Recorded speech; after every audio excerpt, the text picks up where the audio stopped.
So today we are looking at a simple CSS trick, and we want to apply styles to this image only when the checkbox is checked. And here we have some basic HTML, just a container with a input box, with a input with our checkbox, and then a label and an image and some basic styling.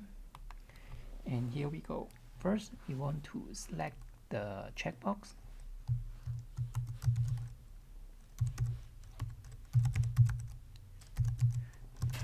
and we can use the checked pseudo property to select to apply styles when the checkbox is checked.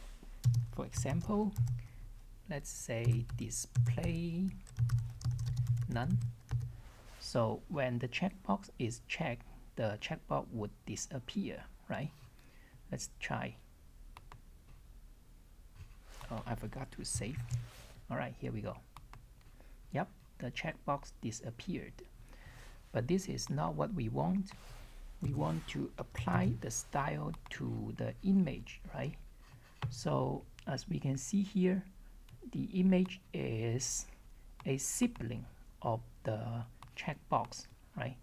So we can use the sibling selector, this one, and then we want the image, and this is how you select the image when the checkbox is checked. Okay, and let's give it a try. And here we go. Alright, when we check it, the image disappeared. And that's it for the day. I hope you learned something. Thank you for watching.